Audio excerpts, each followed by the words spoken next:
I returned home after surgery and found silence and my wife dying alone. Meanwhile, our son on vacation in Spain posted, "Finally, I deserve a week without my pathetic old folks." I grabbed my phone and made one call. Betrayal met justice. 15 minutes later. Before we continue, please subscribe to the channel and let us know where you are listening in the comments. The key stuck in the lock. My knee throbbed where they'd cut through muscle and bone 3 days ago. And the simple act of turning metal in a slot took more effort than it should have. The door finally gave way, swinging inward to reveal darkness. No lights, no television murmur. Just the kind of silence that makes your skin prickle. I stepped across the threshold, pausing to let my eyes adjust. Something felt wrong, in a way I couldn't name yet. "Helen?"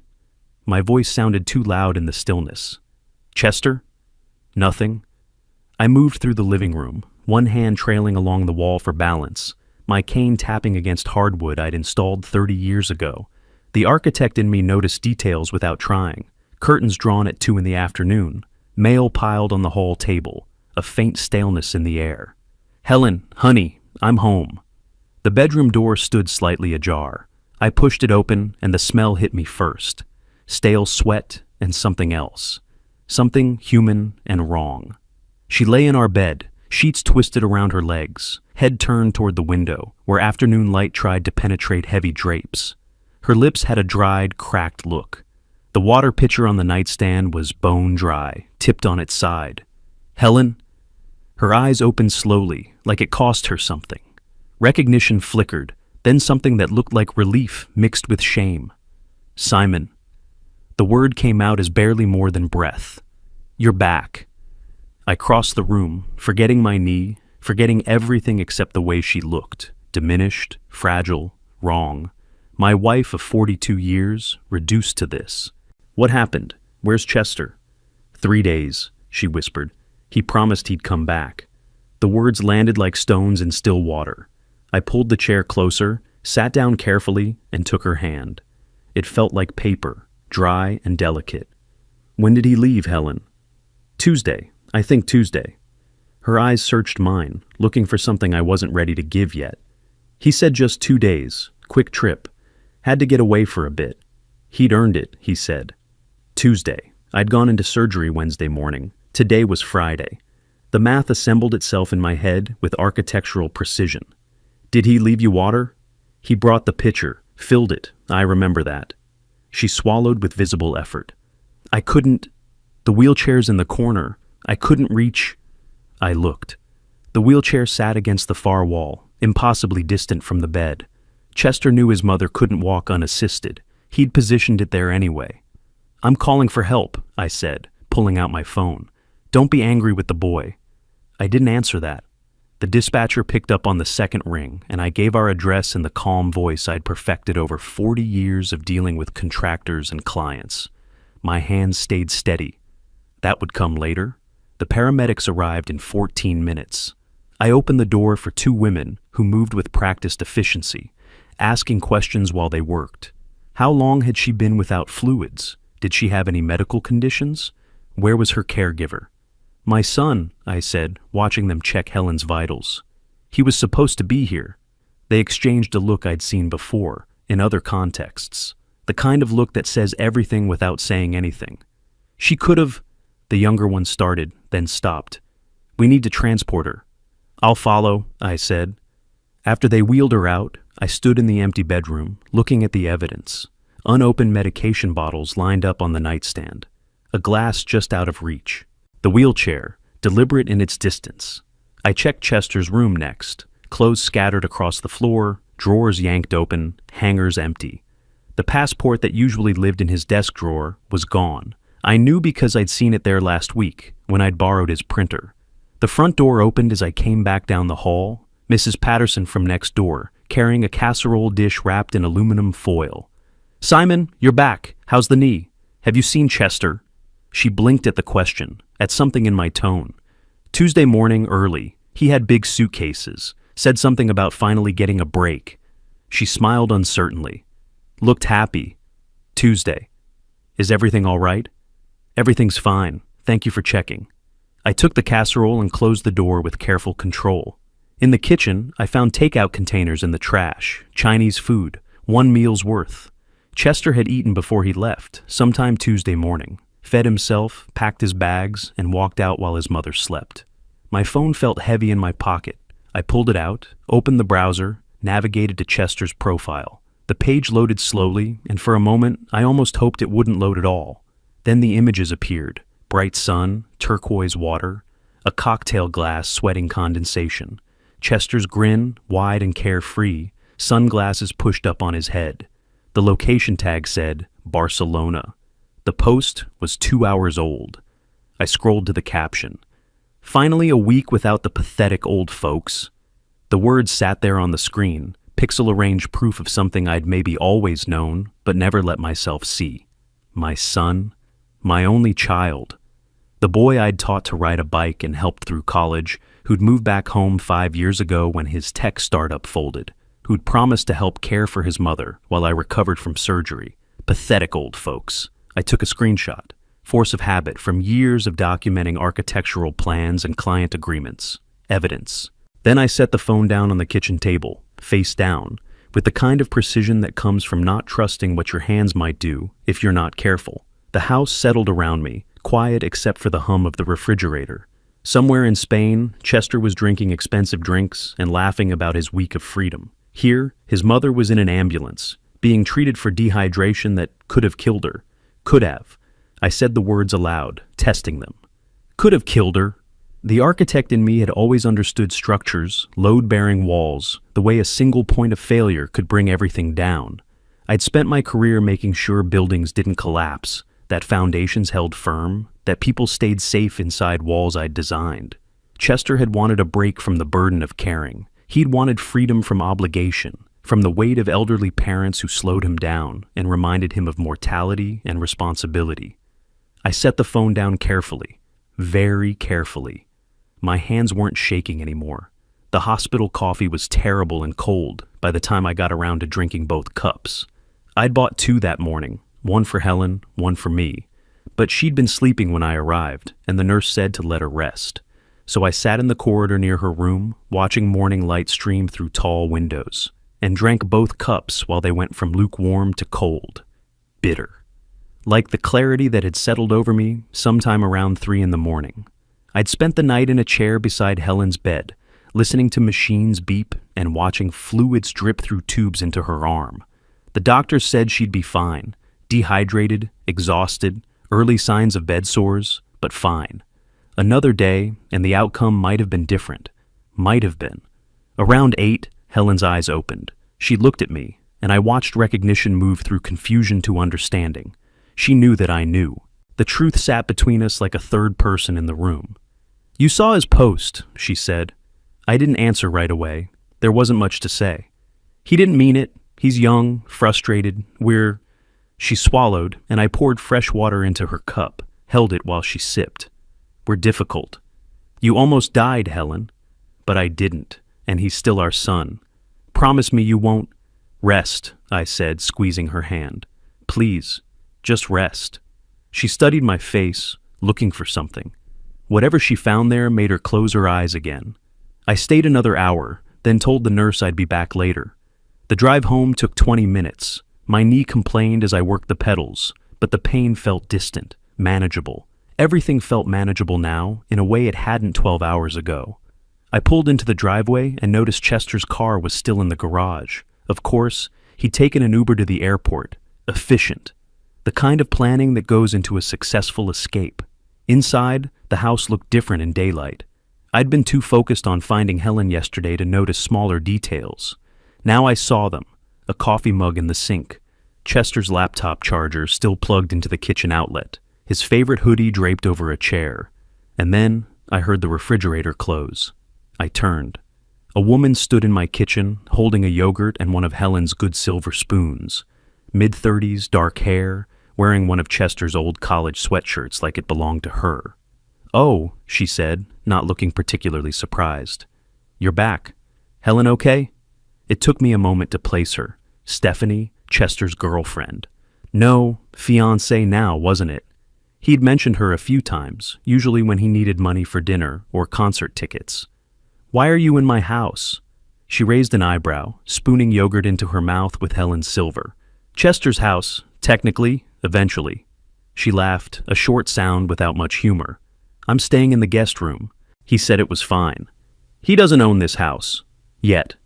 She set the yogurt down, leaned against the counter like she'd done it 1,000 times. But we both know he will. Old people don't live forever. The words hung in the air between us. I'd spent 40 years negotiating with contractors, dealing with difficult clients, managing conflicts with the kind of calm professionalism that kept projects on schedule. That training kicked in now, smoothing my voice into something flat and even. Get out! Make me! She smiled, and it wasn't a pleasant expression. Oh wait, you can't. Chester lives here, I'm his guest.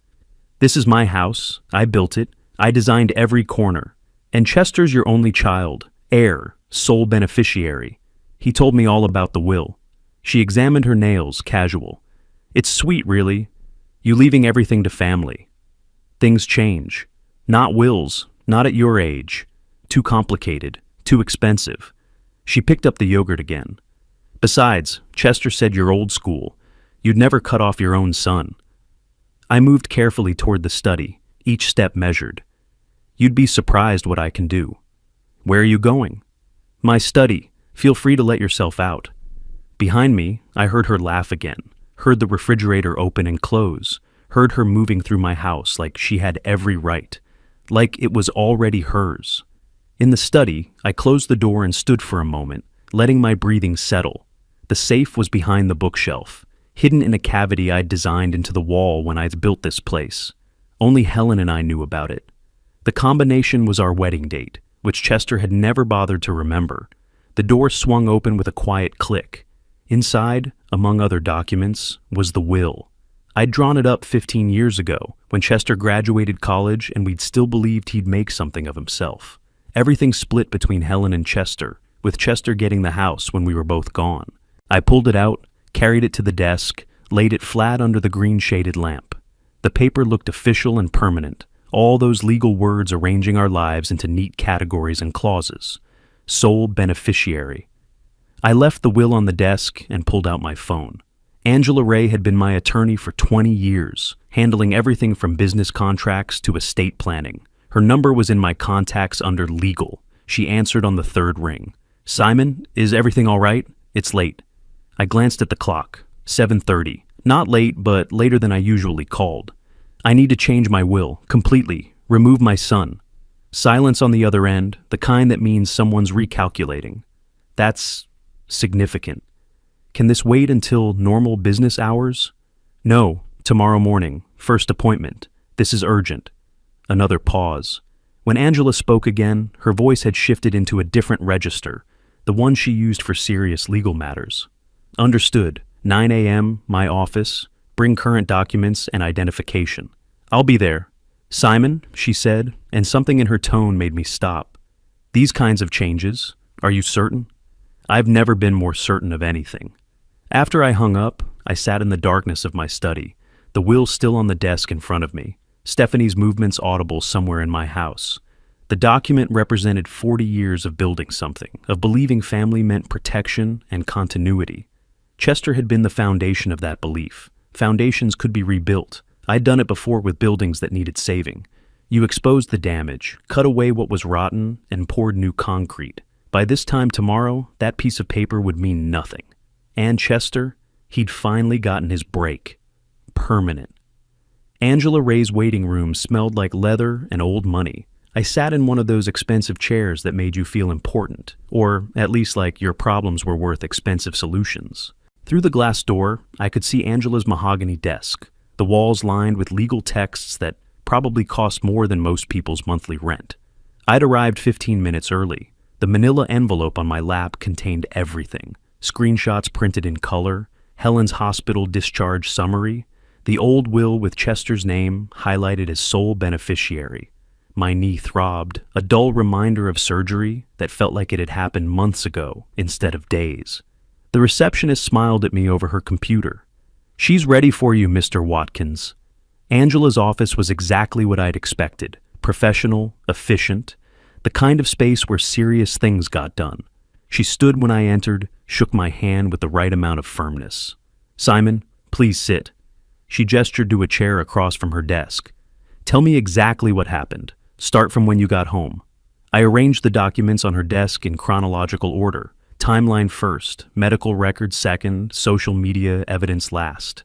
The architect in me couldn't help but organize things logically, even when the content made my stomach turn. I found my wife dying. My son was in Barcelona, posting vacation photos. Angela picked up the printed screenshots, studied them with the neutral expression, lawyers perfect over years of hearing terrible things. "These are remarkably callous. That's my son, or who he's become." I tapped the hospital summary. "She was alone for 3 days. No water, no medication. Could have died, but didn't. No thanks to Chester." Angela set the papers down, folded her hands on the desk. "You want him removed from your will. I can do that. But first, let me show you something better." For the next hour, she walked me through Florida state law. Simple will changes, she explained, invited contests after death. Unhappy heirs could tie up estates in probate for years, especially if they claimed undue influence or mental incompetence. What's the difference between changing the will and creating this trust you're describing? A will can be contested for years. A trust is immediate, irrevocable in effect. She pulled a legal pad closer, sketched a simple diagram. You transfer assets now, control them while you're alive, designate beneficiaries who receive everything automatically upon death. No probate, no contest period. He can't fight what's already done. I took notes, treating this like a construction project. Load-bearing decisions, structural integrity, long-term stability. Your total estate, she consulted the documents I'd brought, approximately 1.2 million. You're transferring everything to the MS Foundation? Everything. The house I designed, every dollar I saved. Chester gets nothing. Angela leaned back, and for the first time her professional mask cracked slightly. "Simon, I have to ask, is there any chance you'll reconcile? This is permanent in effect, even if legally revocable." "He left his mother to die alone. That's permanent too." She nodded slowly. "Understood. Let's proceed." The document preparation took until late afternoon. Angela had templates, but each clause needed customization. Asset descriptions, trustee designations, beneficiary details. I read every paragraph before initialing, used my architectural drafting pen, the one I'd used to sign the final plans for the house 40 years ago. "How long does this take?" "We can have documents ready today, notarized tomorrow, effective immediately." "Do it." The next morning, I drove to Milton Willis's notary office across town. Milton was older than me, retired from a long career in real estate law, and I'd worked with him on several architectural projects decades back. "Simon?" He shook my hand carefully, eyeing my cane. "Heard about Helen. How's she doing?" "Better now. She's home." "Good, good." He gestured to the documents Angela had couriered over. "Let's make this official." The notarization process was methodical. Signature verification, witness statements, official stamps that made everything real in a way signatures alone couldn't. Each page got its seal, its proof of legitimacy. By late afternoon, I was back in Angela's office. The documents sat on her desk, complete and binding. "These documents are active now." Angela pulled up her email program. "Do you want Chester informed, or should we wait?" "Inform him, immediately." "He's still in Spain. This will end his vacation rather abruptly." "Good. He ended Helen's life abruptly. Fair's fair." Angela typed with practiced efficiency, attaching the complete trust documentation. "Official notification with complete documentation. He'll have everything. Asset lists, beneficiary designation, legal language explaining his removal. Make sure he understands. This isn't a threat. It's done." She reviewed the email once, then looked at me. "Last chance to change your mind?" "Send it." Her finger hovered over the button for just a moment, then clicked. The screen showed the sending animation, that little progress bar that felt simultaneously too fast and too slow. "Done." Angela closed her laptop. "He'll have it within minutes." I sat there, watching the afternoon light angle through her office windows, and felt something settle inside me. Not peace, that would come later, if it came at all, but certainty. The first real move in a game I hadn't chosen to play, but one I'd finish on my terms. Thank you, Angela. Just doing my job. She stood, walked me to the door. Simon, Chester's going to react badly. Be prepared for that. I know. What I didn't say was that I was counting on it. The phone started ringing an hour later. I was home, sitting in my study with a glass of water. Not whiskey, though the bottle sat on the shelf where I could see it. Discipline mattered now more than comfort. Chester's name lit up the screen. I watched it ring until voicemail picked up. 30 seconds later, it rang again, then again. 27 calls. I counted every single one. The voicemail started around call 5. His voice progression told the story better than any words could. First message, confusion, seeking clarification. Dad, I got this weird email from your attorney. Call me back. By message 10, anger breaking through. What is this? You can't just give everything away. I'm your son. Message 15, desperation creeping in. You're making a huge mistake. Stephanie's talking to lawyers. You can't just steal my inheritance. I listened to them all while watching the sunset through my study window. Each message another piece of evidence, another demonstration of who Chester really was when he didn't get what he wanted. The texts came next. Stephanie joined in, her messages shorter, angrier. You're a cruel old man. That house belongs to Chester. We'll fight this. I set the phone face down on the desk and went to make dinner. Helen came home the next morning. I'd hired Maria, a professional caregiver with 12 years of experience with MS patients. She arrived at 8, carrying a medical bag and an air of competent calm that immediately made the house feel different. Maria, this is Helen, my wife. She needs medication at 2, 6, and 10. Her chart's on the nightstand. I've worked with MS patients for 12 years, Mr. Watkins. She's in good hands. Helen looked up from the bed, her voice still weak but clearer than it had been. Is Chester coming by today? The question landed in my chest like a weight. He's been traveling. He'll visit when he can. Maria read the tension in my non-answer, gave Helen a gentle smile. Let's get you comfortable, Helen.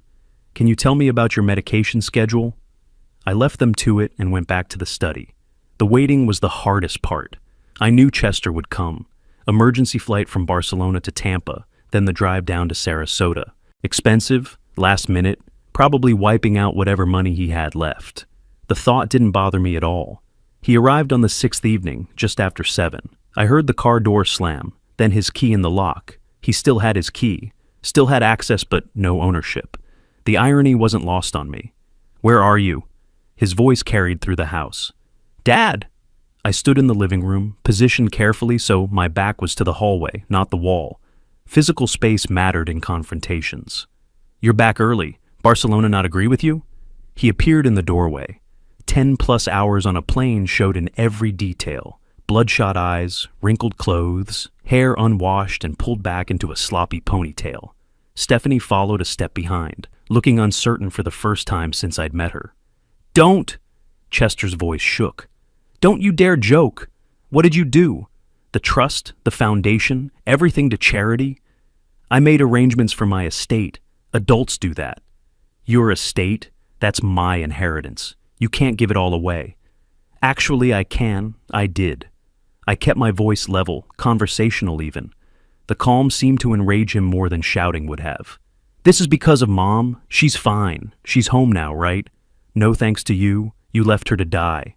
I didn't. It was just a few days. I needed a break. The word break hit something cold in my chest. You needed a break. She needed water, food, her medication. Which mattered more? Chester stepped forward, hands gesturing wildly. Dad, I'm sorry. I'll do better. Just change it back. Please, we can fix this. You lost the right to call me Dad when you posted that picture. Pathetic old folks. Remember? Stephanie moved up beside him. He didn't mean it like that. I looked at her directly for the first time since they had arrived. You told me this house would be yours soon. Did you mean that? She went quiet. Chester's desperation shifted into something harder. I'll sue. I'll contest it. You're old. You were on pain medication after surgery. The trust was created 4 days after my surgery. I was fully lucid. 2 attorneys and a notary will testify to that. There has to be something. Undue influence, coercion. Try it. I sat down in my chair, made him stand while I sat. Another power position, another subtle message. Spend what little money you have left on lawyers. The law is clear. The property is mine to dispose of as I choose. I'm your son! The words came out almost like a wail. No, you're someone who shares my DNA. A son would have checked on his mother. Chester lunged forward, finger jabbing toward my chest. I didn't move, didn't flinch. Behind me, I heard Maria's voice from Helen's room, concerned and professional. Mr. Watkins, is everything all right? I kept my eyes on Chester. Everything's fine, Maria, I called back. Then, quieter, just for Chester, you should leave now. Before you do something you'll regret even more than Barcelona. I woke early the next morning to silence, broken only by Maria's quiet movements in Helen's room. The confrontation with Chester felt like something from another lifetime, though it had been less than 12 hours. I stood in the kitchen, coffee cooling in the cup I'd forgotten to drink, and understood what the silence meant. Chester and Stephanie were still here, still asleep in the guest room. They hadn't left. They weren't going to leave. This was going to be a siege. The next 2 weeks unfolded in a kind of toxic choreography. We avoided each other but shared the same space, passing in hallways without speaking, hearing each other through walls we couldn't escape. Chester made phone calls from the guest room, his voice rising and falling in frustration. I'd hear snatches through the thin walls, words like undue influence and diminished capacity and has to be something. One afternoon, I heard a phone hit the wall. Then Chester's voice, raw, useless, all of them. Stephanie played music loudly, left dishes in the sink, tracked mud across floors Helen had kept pristine. Passive-aggressive warfare, the kind that can't quite be called out but grinds on you anyway. I focused on Helen, spent hours in her room while Maria worked, reading to her from old architectural journals she used to tease me about. Still boring after all these years, she'd say, back when she could. Now she just lay there, eyes closed, breath shallow. Maria pulled me aside one morning in mid-February. Her vitals are stable, but she's fading. It's not dramatic, just gradual. I knew, had known for days, maybe weeks. The way Helen squeezed my hand had changed. Less strength, more desperation, like she was trying to hold on to something slipping away. Simon? Her voice barely a whisper one evening. I'm here, right here. Chester, don't be too hard. I paused, choosing my words carefully. Rest now, everything's handled. Her fingers tightened weakly around mine. Love you, always, always. Sleep now. She did. For the next 2 weeks, she slept more than she woke, ate less, spoke not at all. Maria updated me daily with the clinical details, but I could see it myself. Helen was leaving, one breath at a time. March 2nd, early evening, Maria appeared in my study doorway. Simon, now. I followed her to Helen's room. The change in breathing, I'd heard about it, but experiencing it was different, shallow, irregular, like her body had forgotten the rhythm. I sat beside her, took her hand, talked quietly about our life together, the house I'd designed for her, the way she'd always known when I needed coffee, 42 years of small moments that built something larger than either of us alone. She didn't respond, didn't open her eyes, but her hand stayed in mine. Then, without drama or gasping, the breathing stopped. Just gradual stillness, then silence. Maria checked her pulse, looked at me, shook her head gently. I sat there for an hour, still holding Helen's hand, before I called the funeral home. Chester and Stephanie were somewhere in the house. I'd heard the television earlier. I didn't tell them, not yet. Not until I'd made the arrangements, chosen the casket, handled the details with the calm precision Helen would have expected. The funeral was 4 days later. Small service at a local facility. Just the space, nothing else. 10 people attended. Elderly neighbors, a few of Helen's former co-workers, Maria. I delivered a brief eulogy about Helen's strength and grace, kept it together because falling apart wouldn't honor her. Chester arrived late, stumbling through the door with Stephanie trying to support him. The smell hit me before I saw him, cologne failing to mask alcohol. He pushed past me toward the front of the room, grabbed the podium for balance, knocked over a flower arrangement. She was my mother, best woman. His voice broke. I loved her. I approached quietly, put my hand on his elbow. Chester, this isn't the time. Please go. He jerked away. You don't tell me. She's my mother. And you left her to die. Everyone here knows it. Leave with some dignity. You turned her against me. You poisoned. I'm asking once more. Leave now." Mr. Patterson and another neighbor were already moving forward. "Come on, son. Let's get you some air." Chester let them lead him out, still protesting. Stephanie followed, not looking at anyone. The service continued. We buried Helen under oak trees she'd admired. I placed a single rose on the casket before they lowered it. The week after felt longer than the 2 weeks before. Chester and Stephanie avoided me more, if that was possible. I processed my grief privately, sitting in Helen's empty room, going through photos with methodical care. Young versions of us stared back, full of hope and plans and the kind of naive certainty that life would work out. I placed the photos in a box, closed it, filed it away properly. Then I went to my desk, pulled out Angela Ray's business card, and picked up the phone. Angela answered on the second ring. "Simon, I'm so sorry about Helen. I saw the obituary." "Thank you. I appreciate that." I paused, looking at the guest room door down the hall. "I need your help with something else now. Chester and Stephanie are still living in my house. They won't leave." "How long has it been?" 3 weeks since the confrontation, a week since Helen's funeral." Papers rustled on her end. "Okay. Florida law is clear here. You need to serve them formal notice, 15 days to vacate. After that, if they refuse, we file eviction proceedings." "How long until they're physically out of my house?"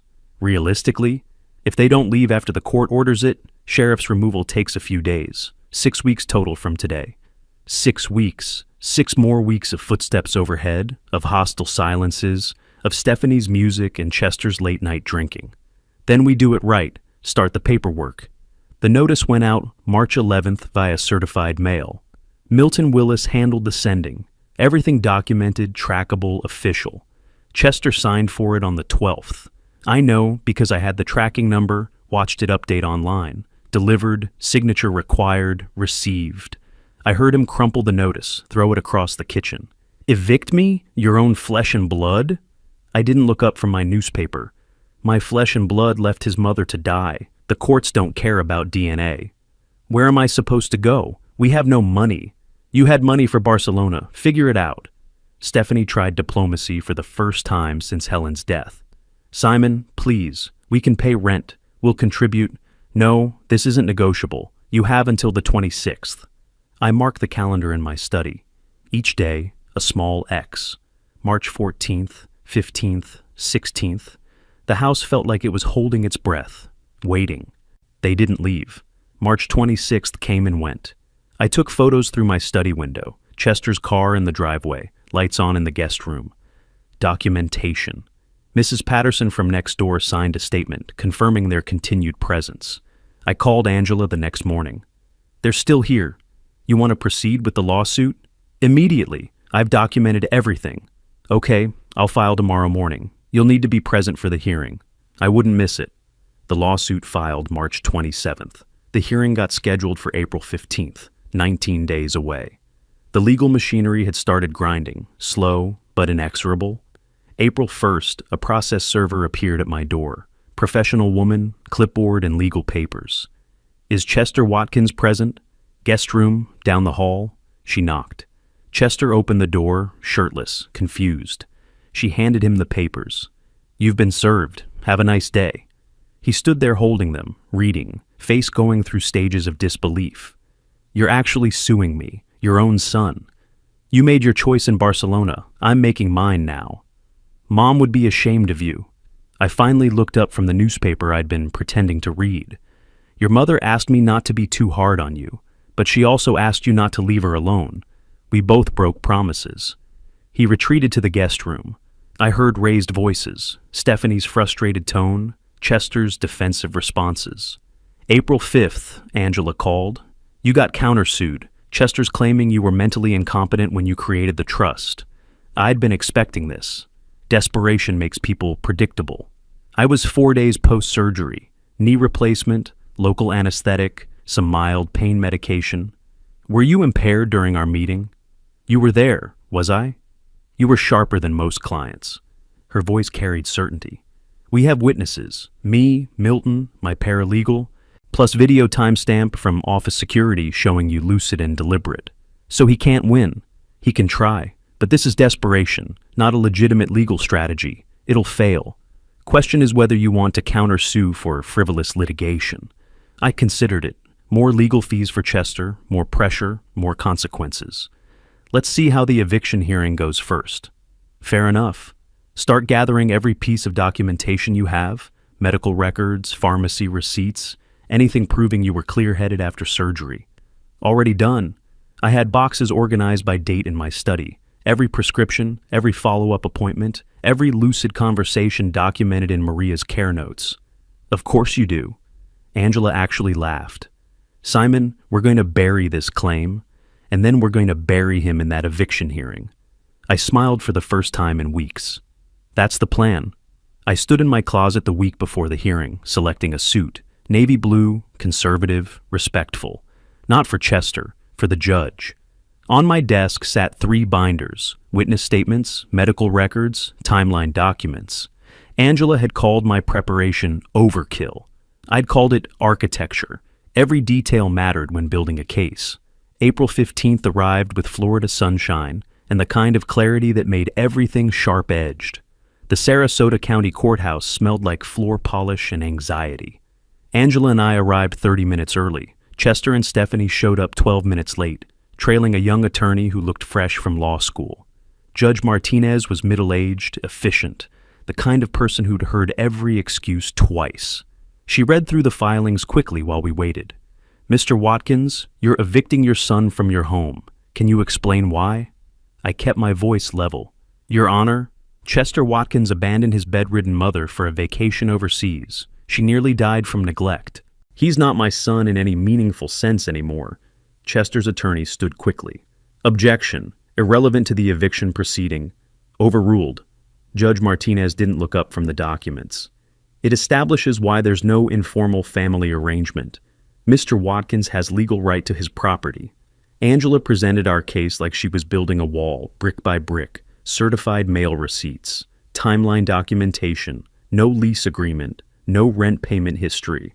Chester's attorney tried the hardship angle. Nowhere to go, family dispute, not legal matter, but it fell flat against the evidence. The ruling took less than 20 minutes. Chester Watkins must vacate the property by May 15th, 30 days from today. Chester shot to his feet. This is my home. Judge Martinez's eyes went cold. Sir, one more outburst and I'll hold you in contempt. This is my courtroom. He sat down. I remained silent throughout, letting the law speak for itself. The competency hearing came a week later, April 22nd. Same courthouse, different room, bigger, more formal, higher stakes. Chester's attorney presented their case first.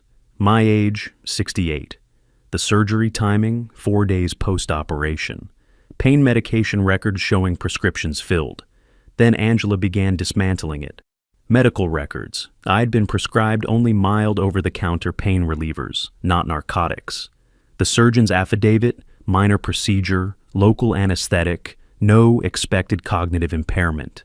Security footage from Angela's office building, timestamp, February 12th, showing me clearly articulate and purposeful, asking detailed questions, making specific decisions. Milton Willis took the stand next. Mr. Willis, in your professional opinion, was Simon Watkins competent when signing the trust documents? Absolutely. Milton's voice carried decades of authority. I've notarized thousands of documents. Mr. Watkins understood every clause, asked specific questions, made deliberate choices. Textbook competency. Chester's attorney tried. But he was 4 days post-surgery. A knee replacement with local anesthetic, not brain surgery. His mind was perfectly clear. Angela testified last, walking the judge through every interaction we'd had. My specific instructions. The questions I'd asked. The legal concepts I'd grasped immediately. Judge Thompson, older than Martinez, more formal, reviewed everything with careful attention, then delivered his ruling. This court finds no credible evidence of diminished capacity. The medical testimony is clear. Minor procedure, minimal medication, no cognitive impact. The video evidence shows Mr. Watkins articulate and purposeful. Claim dismissed with prejudice. Mr. Chester Watkins is barred from refiling this claim. Chester's head dropped into his hands. I heard a sound, something between a sob and a gasp. Stephanie put her hand on his shoulder. I stood, collected my binder, and walked out without looking back. Early May brought their final desperate move. I'd installed security cameras after Chester moved back in. Just basic doorbell models, but they covered the driveway and mailbox. May 1st, I went grocery shopping. When I returned, Mrs. Patterson flagged me down. "Simon, I saw Stephanie at your mailbox earlier. Looked like she was going through your mail." I thanked her, went inside, and pulled up the security footage. There it was. Stephanie watching my car leave, walking to the mailbox, sorting through envelopes, looking over her shoulder repeatedly. May 3rd, I called the police non-emergency line.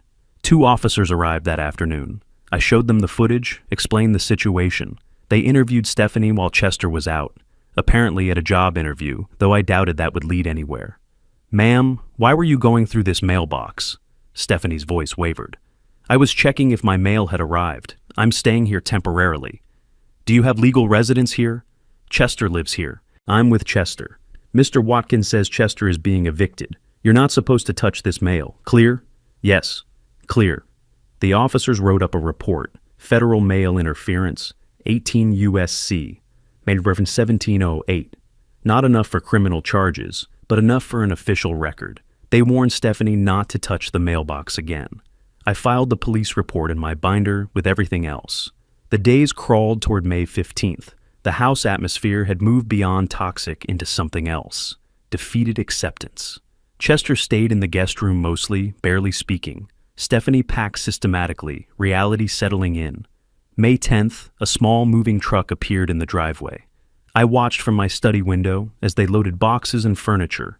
Chester's furniture now, I supposed, whatever he'd bought over the years. They were careful not to take anything that had been Helen's. The day after Chester moved out, I sat in my study with a private investigator's report. I'd commissioned it back in April, during the court battles. $800, money well spent for information Chester never knew I was gathering. The report was thorough. Chester and Stephanie's new address, a 1-bedroom apartment in Northport, 30 miles south, cheap area. Monthly rent, $1,100. Stephanie's new job, retail at a department store, $13 an hour. Chester's employment status, unemployed, job hunting.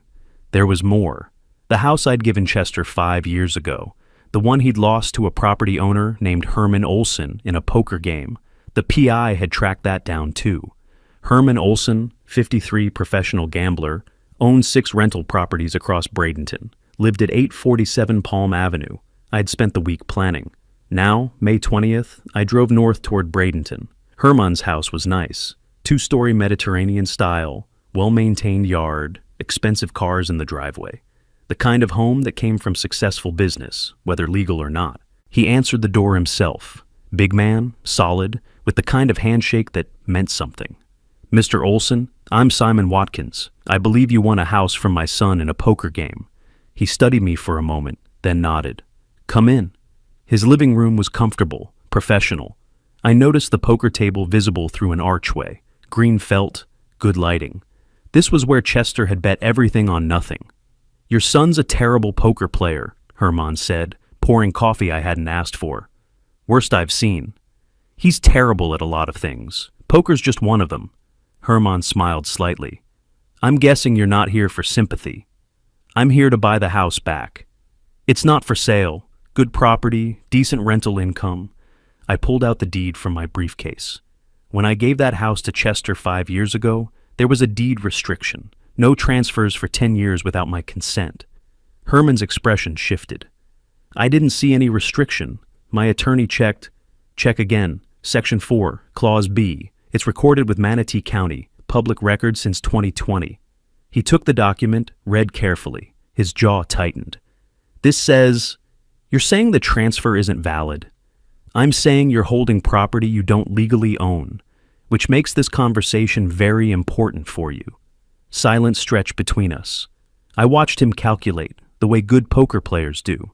"If what you're saying is true, why offer to buy it? Just take it back through court." "I could, but litigation takes time, costs money. I'm offering you a clean exit, $320,000. You walk away whole." I paid more than that. Chester's debt was $360 plus. "Chester's debt isn't my problem. Current market value is $340,000. I'm offering $320. That's $20,000 under value. Take it or risk losing everything in court." He leaned back, studying me with new respect. "You've got steel, old man. All right, $320,000. 2-week closing. I'll have my attorney draw up the papers." We shook hands again. This time it felt different. Two men who understood the game, even if we'd been on opposite sides. "He said this house was his future," Herman said as he walked me to the door. "Bet it all on a pair of 8s. That sounds like Chester, betting everything on nothing. You're cleaning up his mess. That's rough. I'm done cleaning up after him. This is the last one." I drove back to Sarasota with the windows down, warm May air filling the car. Herman would have his attorney contact Angela by end of week. 2 weeks after that, I'd own both houses, the one I'd built and the one I'd foolishly given away. Chester was in Northport, working retail if he'd found anything at all, living in a 1-bedroom with a girlfriend who was already looking for the exits. The PI report had included a detail I hadn't expected. Stephanie on her phone outside their apartment, voice raised, saying, "I can't do this forever." Chester had no idea what I'd just done, no idea I'd recovered what he'd lost, and he wouldn't know until I decided to tell him, if I decided to tell him at all.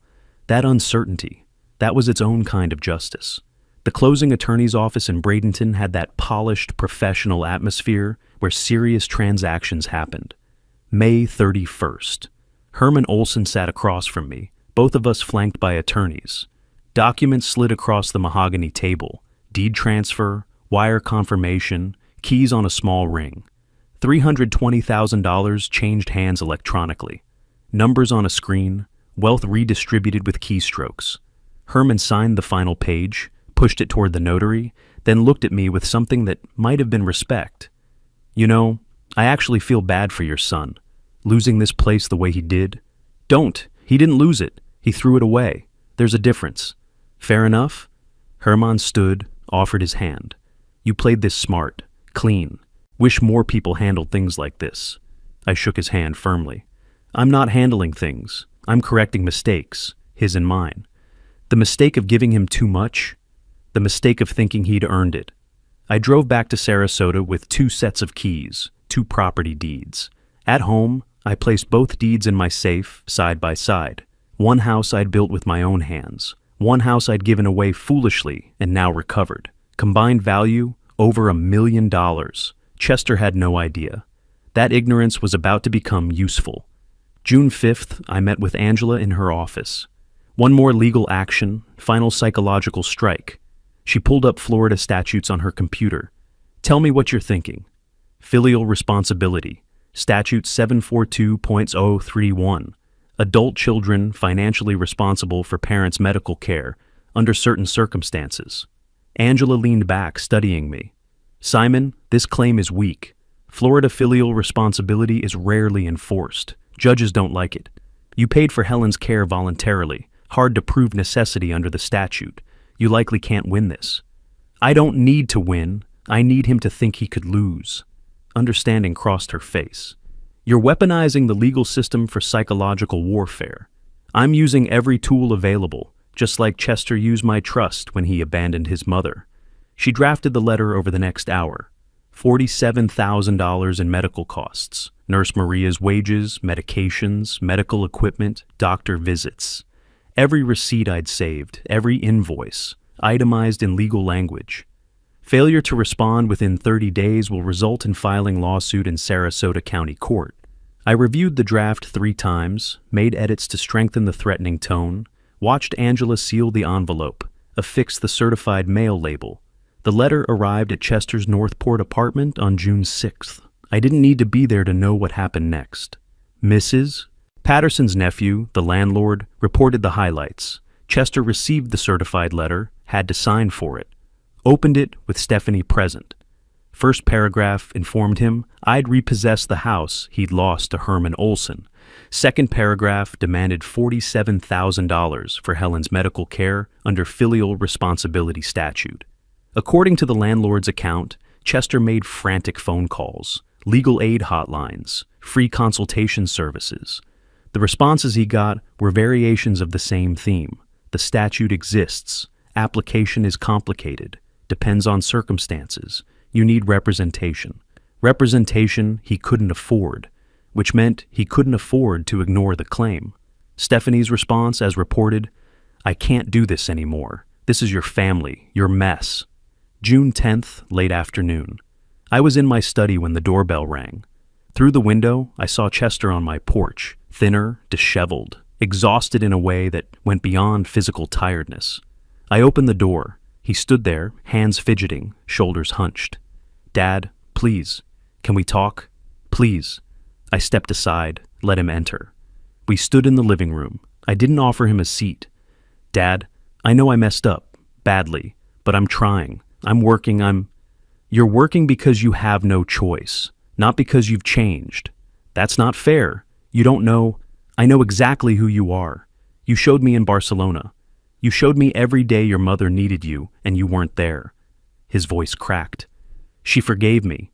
Before she died, she asked me not to be too hard on you. I'm not being hard. I'm being just. What do you want from me? Tell me what to do and I'll do it. I'll work forever to pay you back." I let the silence stretch, watched him squirm, then spoke with the kind of finality that closes doors permanently. "When you left your mother dying to take a vacation, you made your choice. I've made mine. The house you lost, I own it now. The debt I'm claiming, that's your burden to carry, even if it's only in your mind. So this is it? You're just done with me?" "I was done with you the moment I saw that post from Barcelona. This is just paperwork. You're my father, and Helen was your mother. You remember what you did to her? Live with that. I have to." I walked to the door, opened it. Chester stood there another moment, then left. I watched him drive away in a car that probably should have been in a junkyard years ago. The following week brought news through Mrs. Patterson's nephew. Stephanie moved out June 12th. Chester was alone now, barely making rent. He'd found work, Amazon delivery driver, $16 an hour. I sat at my desk, drafted an email to Angela. Withdraw the filial responsibility claim. I'd never intended to follow through. The weapon was the threat itself, not the action. Chester would spend months, maybe years, waiting for a lawsuit that would never come. That uncertainty, that fear, that was the point. Early July, I listed both properties for sale. The house I'd built sold in 11 days for $675,000. The recovered house took 3 weeks, sold for $335,000. Over $1 million in transactions, handled with the same precision I'd brought to architectural projects decades ago. I bought a modest condo in a senior community overlooking Sarasota Bay. 2 bedrooms, clean lines, more space than I needed. Cost me $245,000, left $765,000 from the property sales. Combined with my savings, $520,000 still sitting in accounts, I had $1.285 million, almost exactly what the estate had been worth before I'd transferred it to the MS Foundation. Angela helped me establish the Helen Watkins Memorial Foundation. Proper 501c3 incorporation, board of directors, mission statement, focused on providing in-home nursing assistance for families dealing with MS. The paperwork took 6 weeks. By mid-August, everything was official. August 15th, we held a small ceremony. 40 people in a downtown conference room, neighbors, Helen's former co-workers, Maria, representatives from local MS support groups. The Sarasota Herald-Tribune sent a reporter. I gave a brief speech about Helen's strength, her grace through difficulty, her belief that people should help each other. Announced the foundation would distribute grants starting immediately, $15,000 each to qualifying families who needed in-home nursing support. The first grants went out that week, 3 families, $45,000 enabling care that meant the difference between managing at home and institutional placement. Mrs. Patterson posted photos from the ceremony on Facebook, tagged me, tagged the foundation, added details about Helen's story, the devoted wife, the difficult illness, the husband who'd honored her memory by helping others. Chester saw it, according to the landlord, saw the ceremony photos, the grant announcements, the foundation bearing his mother's name, funded by the estate he'd expected to inherit. He didn't call, didn't show up, just saw it on a screen, absorbed the final accounting of what his choices had cost him. August 1st, Stephanie filed for divorce in Florida. No fault, no assets to divide, quick dissolution. 2 weeks later, it was final. Chester signed the papers without contest. He had nothing left to fight for, nothing left to fight with. I spent my days at the condo, volunteering with the foundation's administrative work, grant applications, family interviews, coordination with nursing agencies. Turned out the skills I developed managing architectural projects translated well to managing charitable operations. Late August evening, I sat on my condo balcony watching the sun set over Sarasota Bay. Coffee cooling in my cup, herb garden thriving in small pots along the railing. Simple pleasures, sufficient pleasures. Helen's photo sat on the side table. Our wedding day, young and hopeful. I looked at it, then looked at the bay, the expansive water reflecting orange and gold. The foundation would continue after I was gone. Board members committed, funding secure, mission clear. Helen's name would help families for decades. That mattered more than any revenge. Chester was in Northport, working a delivery route, living in a one-bedroom apartment alone. He'd lost his inheritance, his house, his wife, his father. He'd gained exactly what his choices had earned him, isolation and consequence.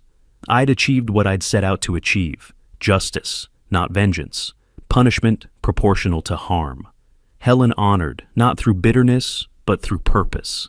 The sun touched the horizon, light spreading across the water in patterns that seemed deliberate, but were just physics and circumstance. Like justice, perhaps. Natural law playing out over time. I wasn't happy. Helen was still gone. That wound would never fully heal. But I was at peace. The books balanced. The architecture of consequence properly constructed.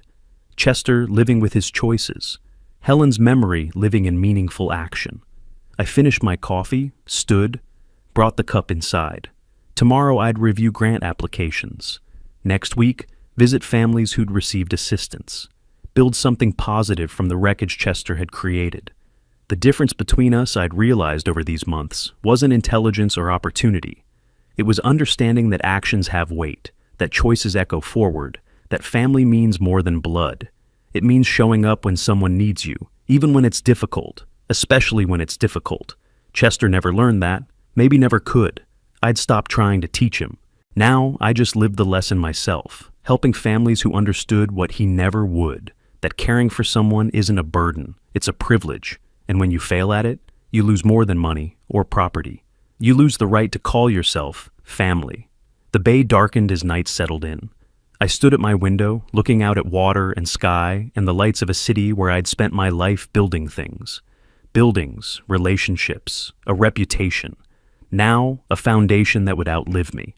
Chester was out there somewhere in the darkness, delivering packages to strangers' doors, counting pennies, sleeping in a cheap apartment with walls thin enough to hear neighbors' lives continuing around him, alone with his choices. I turned from the window, closed the blinds, and went to bed. Tomorrow would bring more grant applications, more families needing help, more opportunities to transform Helen's suffering into someone else's relief. That transformation, tragedy into purpose, pain into help, that was the architecture I'd been building all along. And unlike Chester, I'd built it to last. If you like this story, please like this video, subscribe to the channel, and share your impressions of this story in the comments. To listen to the next story, click on the box on the left. Thank you for watching.